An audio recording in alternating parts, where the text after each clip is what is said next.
Hello friends, कैसे हैं आप लोग। तो हम आज स्टार्ट करते हैं नया चैप्टर 10 से। पिछले क्लास में हमने सेक्शन 34 तक पढ़ा हुआ था, तो आज हम पढ़ेंगे chapter 10, maintenance, order for maintenance of wife, children and parents. तो आज हम मेंटेनेंस के बारे में जानेंगे कि मेंटेनेंस किसे दिया जाता है, किसके द्वारा दिया जाता है। तो आइए हम देखते हैं सेक्शन 144। और हम सीआरपीसी में देखे थे, ये सेक्शन हमें कहाँ मिला था, सेक्शन 125 में था, हमको मेंटेनेंस दिया गया था। तो स्टार्ट करते हैं। Section 144, order for maintenance of wife, children and parents. If any person having sufficient means neglect or refuse to maintain his wife, unable to maintain herself, his legitimate or illegitimate child, whether married or not, unable to maintain itself, or he legitimate or illegitimate child not being a married daughter who has attained majority, where such child is by reason of any physical or mental abnormality or injury unable to maintain himself, or his father or mother unable to maintain himself or herself. तो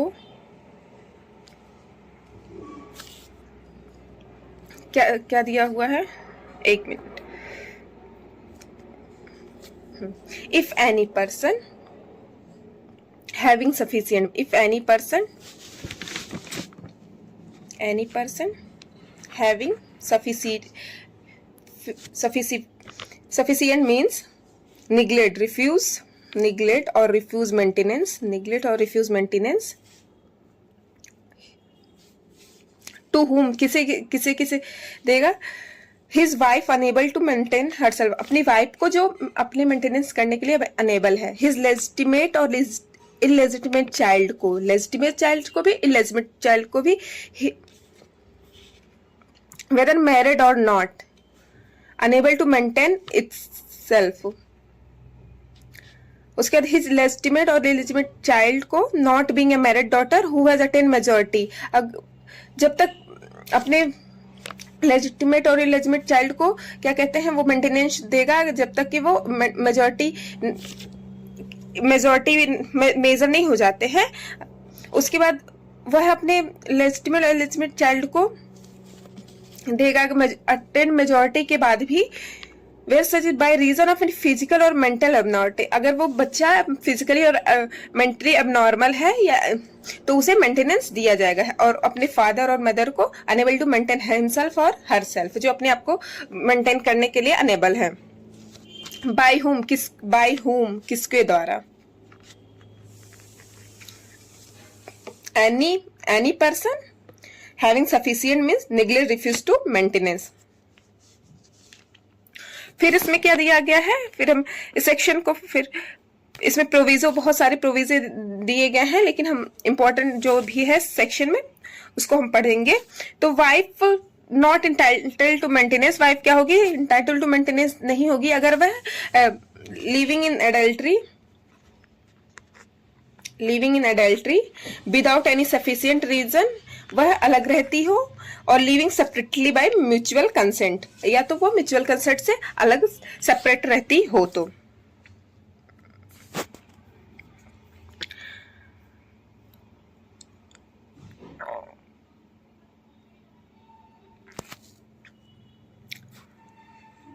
फिर इसमें दिया, if any person order fails sufficient cause to comply with the order provided, proviso दिया है, यहाँ पे दिया है, no wife shall be entitled to receive an allowance, the maintenance of the interim maintenance and expenses of proceeding from her husband under this section if she is living in adultery, or if without any sufficient reason she refused to live with her husband, or if they are living separately by mutual consent। अगर फिर इसमें दिया हुआ कि अगर कोई person fails to पे without sufficient cause, मतलब कि वह बिना किसी सफिशिएंट कॉज के मेंटेनेंस देने में अनेबल रहता है, तो फिर तो क्या होगा, यहाँ है If any person so order fails without sufficient cause to comply with the order, any such magistrate may, for every breach of the order, issue a warrant for levying a amount due in manner provided for levying fine, and may sentence such person for the whole or any part of each month's allowance for the maintenance or the interim maintenance and expenses of proceeding, as the case may be, remaining unpaid after the execution of the warrant, or to imprisonment for a term which may extend to 1 month or until payment if soon made. इसमें क्या है कि person, अगर कोई person fails to पे without sufficient cause, अगर कोई व्यक्ति बिना सफिशिएंट विदाउट सफिशिएंट कॉज के वो फेल हो जाता है, तो क्या होगा उसके खिलाफ? पहला क्या है? इशू वारंट फॉर लीवी अमाउंट, और सेकंड है 1 मंथ, सेकंड क्या है? 1 मंथ इम्प्रूवमेंट और अंटिल पेड। तो ये था हम मेंटेनेंस का सेक्शन 144। उसके बाद हम प्रोसीजर पे आ जाते हैं इसके कि इसके क्या प्रोसीजर होंगे।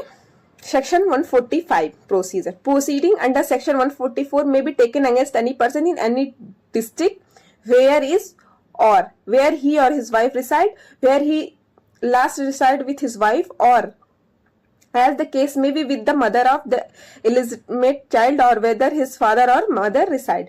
तो मतलब ये क्या है? प्रोसीजर कहाँ पे होगा? जहां वह रहता है, जहां वह और उसकी वाइफ रहती थी, या जहां पे वह लास्ट टाइम रहते थे वो और उसकी वाइफ, और वेयर हिज फादर और मदर रिसाइड, जहां उसके मदर एंड फादर रहते हैं। उसके बाद all evidence in such proceeding shall be taken in the presence of the person against whom an order of for payment of maintenance is proposed to be made, or when his personal attendance is dispensed with in presence of his advocate, and shall be recorded in the manner prescribed for summon case। तो इसमें दिया हुआ है कि shall be taken in the presence of the person against किसके? whom an order for payment is maintenance is proposed। फिर आगे है प्रोविजो में क्या दिया है कि if willfully avoid service, willfully avoid service, neglect to attend the court, या ये वो सर्विस जो भी है देने के लिए अवॉइड कर रहा है, या कोर्ट को अटेंड करने के लिए भी मतलब मना कर रहा है, तो मजिस्ट्रेट क्या करेंगे? मजिस्ट्रेट डिटरमाइन एक्स पार्टी, वो एक्स पार्टी कर देंगे अपना decision, set aside with 3 months from date of order good cause. अगर वो गुड कॉज में रहेगा, यहाँ दे the court is dealing with the magistrate proceed here and determine the case ex parte हो जाएगा, and order to so made be set aside for good cause shown and within 3 months के अंदर, within 3 months। अब आ जाते हैं हम section 146 पे, alteration in allowance on proof of changing in circumstances. On proof है फर्स्ट, क्या होगा? On proof of a change in circumstances, maintenance can be receiving under section 144 allowance for the maintenance or interim maintenance, or order under the same section to pay a monthly allowance for the maintenance or interim maintenance to his wife, child, father or mother, as the case may be. The magistrate may make such alteration as think fit the allowance for the maintenance or the interim maintenance as the case may be। तो magistrate क्या करेंगे? Magistrate उसको alter कर सकते हैं। Maintenance can be conducted before order, अगर वह पे क्या हो गया? बिफोर ऑर्डर से पहले ही हो गया है,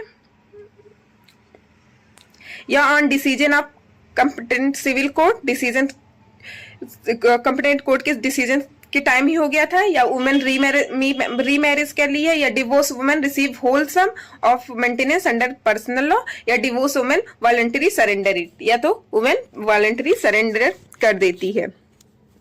यहाँ दिए who has been divorced by his own divorce from her husband, the magistrate shall, if he satisfied that the woman shall after the date of such remarriage cancel such order further the date of remarriage। उसके बाद हम आ जाते हैं section 147 पे, enforcement of order of maintenance। A copy of the order of maintenance or interim maintenance and express of proceeding as the case may be shall be given without payment to the person in whose favor it is made, or to his guardian if any, or to person to whom the allowance for the maintenance or the allowance for the interior maintenance and expenses of proceeding, as the case may be, is to be paid, and such order may be enforced by any magistrate in any place where the person against whom it is made may be, on such magistrate being satisfied as to the identity of the parties and the non-payment of allowance or the case may be expressed. Enforcement of order by maintenance किसके द्वारा होगा? By any magistrate in any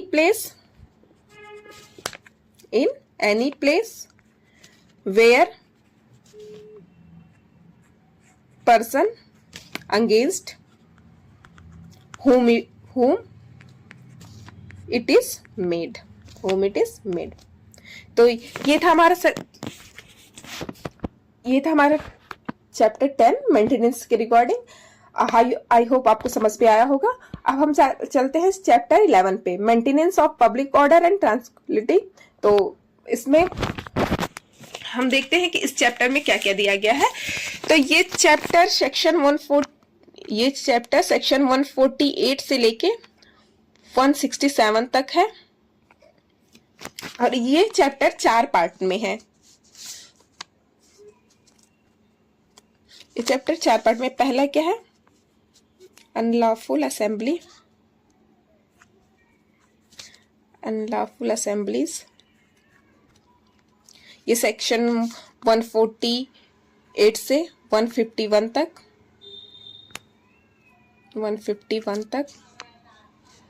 फिर आ जाता है public nuisance, ये है section 152 से 162 तक। फिर आते हैं न्यूसेंस इन अर्जेंट केस, ये आपका आ जाता है सेक्शन 163। लास्टली है dispute to immovable property, dispute as immovable property, तो ये आता है सेक्शन 164 से 167 तक। तो ये 4 पार्ट में है। तो आइए हम पहला पार्ट देखते हैं, अनलॉफुल असेंबली, जो कि है सेक्शन 148 से 151 तक। तो सेक्शन 148 क्या कहता है? Dispersal of assembly by use of civil force, कि कोई जो असेंबली होगी, जो अनलॉफुल असेंबली होगी, उसको हम कैसे हटाएंगे, और तो इसके पावर किसके पास है? जैसे हम बोलते नहीं, मतलब कि अरे सेक्शन 144 लगा है अनलॉफुल असेंबली, ये तो तो ये वही है। तो हम देखते हैं। तो any executive magistrate or officer in charge of a police station or in the absence of a such officer in charge any police officer not below the rank of sub inspector may command any unlawful assembly or any assembly of 5 or more person likely to cause a disturbance of the public peace to disperse, and it shall thereupon be the duty of the member of a such assembly to disperse accordingly। तो इसमें क्या कह रहा है? Any executive magistrate, कोई भी executive magistrate, EM, या तो officer in charge of police station, officer in charge of police station, अगर ये एब्सेंस है तो पुलिस ऑफिसर, लेकिन उस not below the rank of SI, not below the rank of SI क्या कर सकते हैं? May command any unlawful assembly जो कि 5 or more person disturbance of the public peace, जो कि डिस्टर्ब करते हैं पब्लिक पीस को, उनके लिए। उसके बाद हम देखते हैं सेकंड क्या है? If upon being commanded any such assembly does not disperse, or if without being so commanded it connect itself in such manner as to show a determination not to disperse, any executive magistrate police officer referred to in subsection 1 may proceed to disperse such assembly by force and may require the assistance of any person not being an officer of member of the armed force and acting as such for the purpose of dispersing such assembly, and if necessary arresting and confine the person who from part of it in order of dispersing such assembly on that may be punished according to law. इसमें दिया गया है कि अगर वो 148 के clause 1 के according command करने पे वो नहीं हटते हैं तो क्या किया जाएगा, डज नॉट डिस्पर, अगर डिस्परिश नहीं होता है तो क्या किया जाएगा, executive magistrate or police officer क्या करेंगे, सबसे प्रोसीड टू बाय फोर्स, यहाँ पे फोर्स लगाएगी। उसके बाद हम आ जाते हैं सेक्शन 149 पे, use of arm force to disperse assembly. Section 149 क्या कहता है कि हम आर्म फोर्स का यूज कब करेंगे, उस असेंबली को हटाने के लिए। इफ असेंबली नॉट डिस्पर्सेड, अगर if any assembly refer to subsection 1 section 148 cannot otherwise be dispersed and it is necessary for the public security, that is should be dispersed, the district magistrate or any other executive magistrate authorized by him who is present may cause it to be dispersed by the armed force। तो क्या करेगा, अगर कोई assembly है जो कि 148 के under 148 clause 1 के अंदर आ जाती है और नेसेसरी फॉर है पब्लिक सिक्योरिटी के लिए नेसेसरी है, तो क्या करे, डीएम और कोई executive magistrate may cause is to be disperse by the arm force का सहारा लेंगे ये। फिर such magistrate may require any officer in command of any group of person belonging to the arm force to disperse the assembly with in the help of the arm force under this his command and to arrest and confine such person forming part of it. तो उनको क्या करेंगे, command करेंगे arrest करने के लिए, confine करने के लिए उन ऐसे पर्सन को जो उस असेंबली के हिस्सा रहे होंगे, और उनको पनिशमेंट में मिलेगी जो भी according to law. Every such officer of the arm force shall obey such requisition in such manner as he think fit, but in so doing he shall use a little force and do is little injury to a person and property as may be consistent with dispersing the assembly and arresting and detaining such person।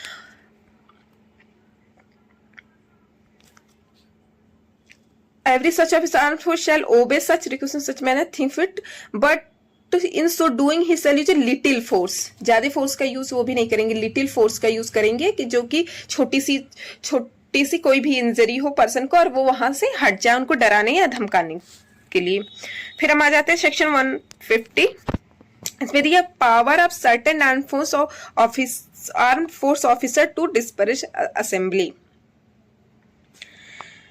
When the police security is manifestly in danger by any such assembly and no executive magistrate can be communicate with any commission or gazette officer of the armed force may disperse such assembly with the help of the armed force under his command and may arrest and confine any person forming part of it in order to disperse such assembly, or that they may be punished according to law. But if while he is acting under this section it become practicable for him to communicate with an executive magistrate, he shall do so and shall then forward obey the instruction of the magistrate and to whether he shall or shall not continue such action। इसमें कहा गया है कि अगर मान लीजिए कभी कोई असेंबली होती है या कहीं पे लोग जुटते हैं और कोई मतलब अनलॉफुल कुछ भी काम करते रहते हैं, तो और उस टाइम किसी भी एग्जीक्यूटिव मजिस्ट्रेट को किसी भी मतलब एग्जीक्यूटिव मजिस्ट्रेट से कम्युनिकेशन नहीं हो पा रहा या कम्युनिकेट नहीं कर सकती या बहुत जरूरी है, तो वहां पे क्या करेंगे, जो होंगे बाई किसके द्वारा, जो कमीशन और gazette officer of arm force होंगे वो तुरंत डिसीजन लेंगे और उस असेंबली को हटाने के लिए छोटा बहुत जो भी है फोर्स का यूज करेंगे। व्हेन कब करेंगे, जब public security is in danger no executive magistrate can be communicated. अगर पब्लिक सिक्योरिटी डेंजर में है या पब्लिक पीस डेंजर में है और ये करना बहुत जरूरी है, तब ये वो लोग ये डिसीजन लेंगे और किसी भी एग्जीक्यूटिव मजिस्ट्रेट से उनका कम्युनिकेशन नहीं हो पा रहा है, वो में अरेस्ट कर सकते हैं, कन्फाइन एनी पर्सन, वो अरेस्ट और कन्फाइन भी किसी पर्सन को कर सकते हैं। अब आते हैं सेक्शन 151 में, protection against prosecution for act done under section 148, 149, 159। और हमें मतलब जो भी 148 में, 149 में और 150 में जो भी मतलब काम हुए हैं तो उसके अगेंस्ट प्रोटेक्शन भी हमें मिलेगी। तो उसमें क्या दिया है कि नो प्रोसिक्यूशन, मतलब इसमें एक minute,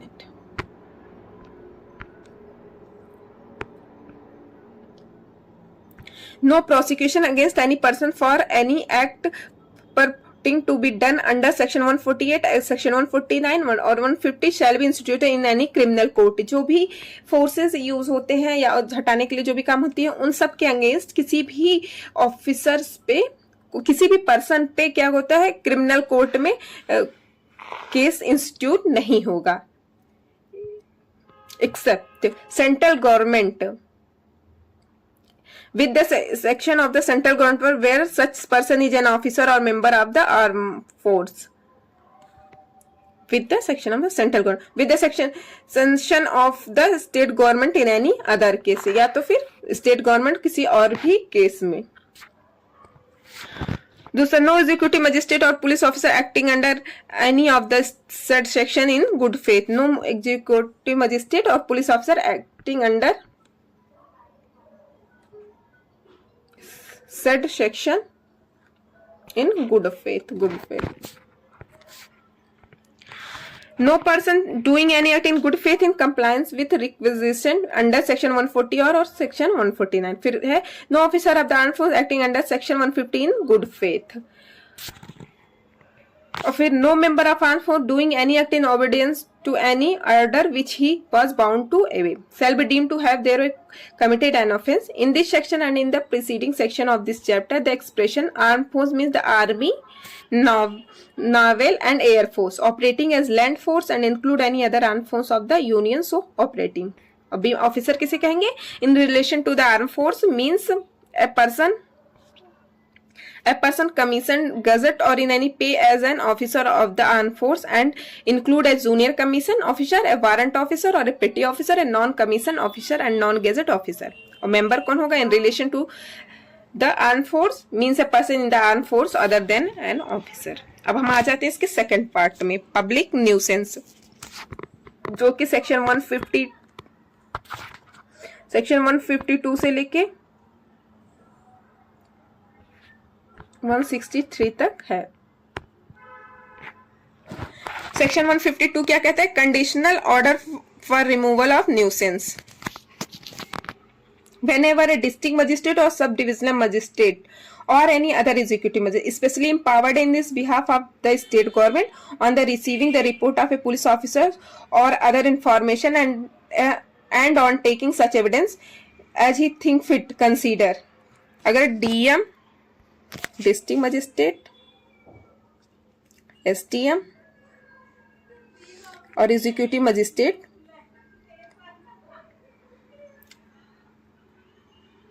orders on receiving police report या इंफॉर्मेशन मिलते हैं, इसमें सिक्स कंडीशन दिए गए हैं। इस सेक्शन में 6 कंडीशन दिए गए हैं कि दिया है कि any magistrate part and behalf of state government, जो स्टेट गवर्नमेंट बिहाफ पे है, रिपोर्ट मिलता है पुलिस ऑफिसर के द्वारा, इंफॉर्मेशन मिलती है न्यूसेंस के लिए, तो वो क्या करेंगे? that any unlawful obstruction or nuisance should be removed from any public place or for any way, river or channel which is or may be lawfully used by the public। unlawful obstruction nuisance should be removed from any public any way, river or channel। फिर second है that the conduct of any trade or occupation or the keeping of any goods or merchandise is injurious to the health or physical comfort of the community and that in consequence such trade or occupation should be prohibited or regulated or such good or merchandise should be removed on keeping thereof regulated। इसमें दिया गया कि conduct of any trade, occupation, keeping of any goods, merchandise is in जो कि injurious to health, physical comfort, तो उसको भी remove कराया जाएगा। उसके बाद है कि सी क्या है? that the construction of any building or the disposal of any substance as is likely to occasion conflagration or explosion should be prevented or stopped. Construction of, अगर कोई बिल्डिंग है, building disposal of any dispense prevent, और उसको prevent किया जाएगा और stop किया जाएगा. फिर फोर्थ है एनी बिल्डिंग, कोई भी building, tent, structure, any trees condition that is likely to fall, and उसकी कंडीशन क्या है कि वो गिर सकती है, and thereby cause injury to, और उससे पर्सन इंजरी हो सकती है किसी पर्सन को, तो उसको क्या किया जाए, रिमूव करवाया जाएगा, रिपेयर करवाया जाएगा. सपोर्ट सच बिल्डिंग, टेंट, स्ट्रक्चर, और रिमूवल सपोर्ट सच ट्री, ये करना नेसेसरी है. उसके बाद हम आ जाते हैं ई क्या कहता है, दैट एनी टैंक वेल और excavation adjacent to any such way of public place should be fenced in such manner as to prevent danger arising to the public. Tank, कोई टैंक है, वेल है, एजुकेशन है, तो एडजेंट to any such वे, मतलब कोई भी किसी भी रास्ते को वो मतलब रोक रहा है या उस पे बीच रास्ते में है तो पब्लिक प्लेस में है तो उसको क्या किया जाएगा, हटवाया जाएगा. फिर एफ क्या कहता है, that any dangerous animal should be destroy, confined और अदरवाइज डिस्पोज ऑफ. अगर कोई डेंजरस एनिमल है तो वो डिस्ट्रॉय है, कन्फाइंड कर रहा है, तो अदरवाइज डिस्पोज ऑफ, तो उसको भी हटवाया जाएगा.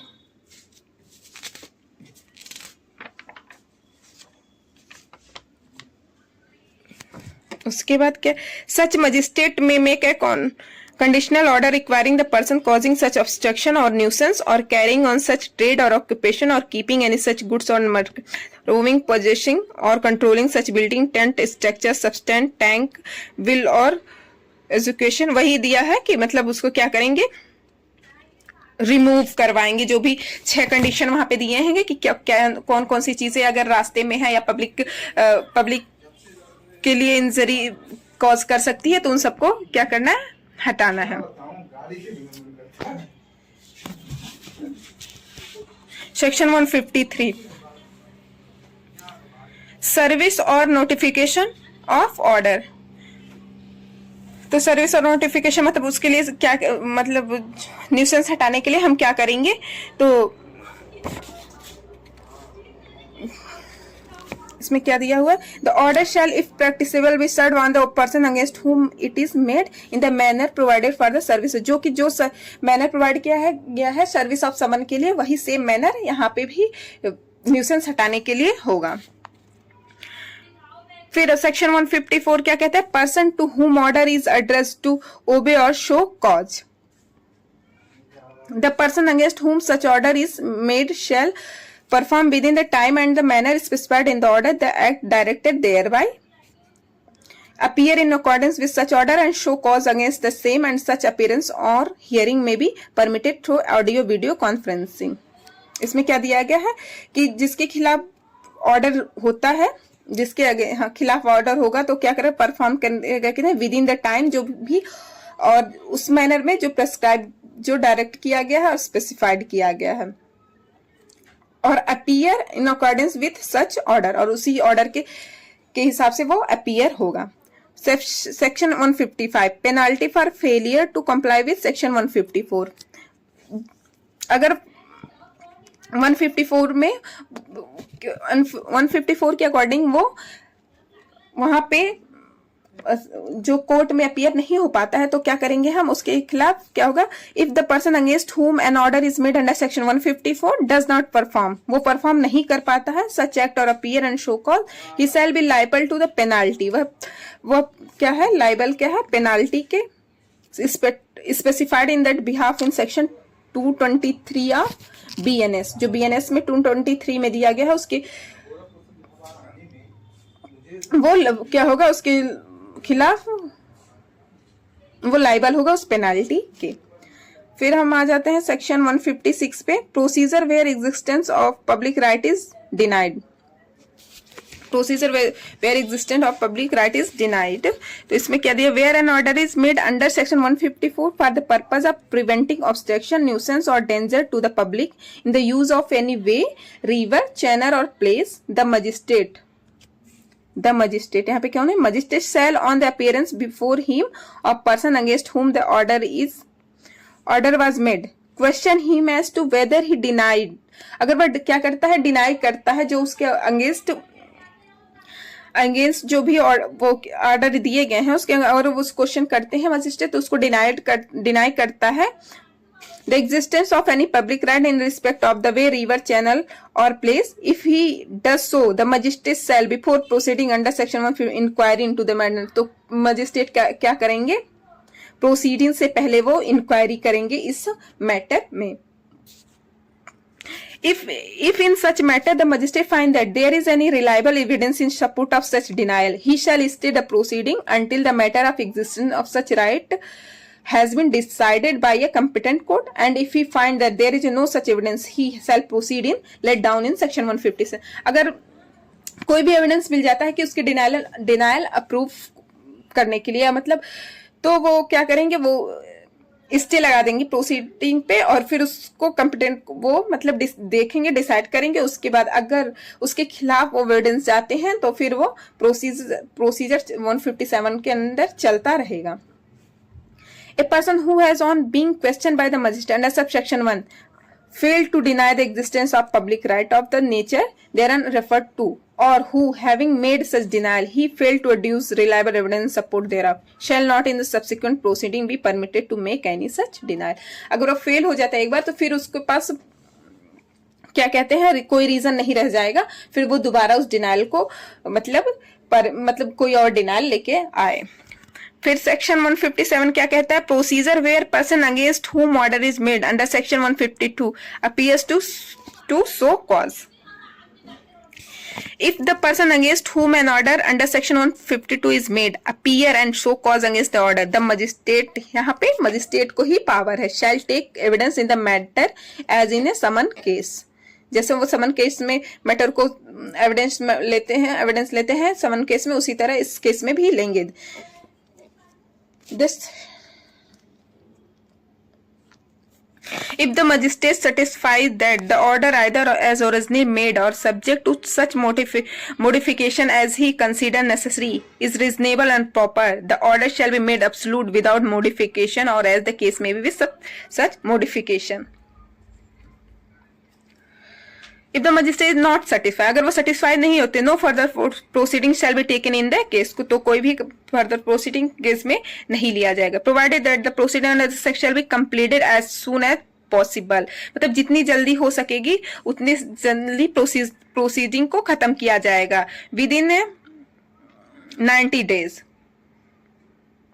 within 19 day मतलब वो खत्म किया जाएगा. which may be extend, वो extend हो सकता है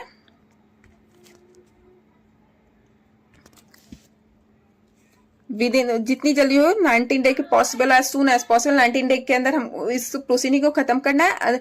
अगर कोई भी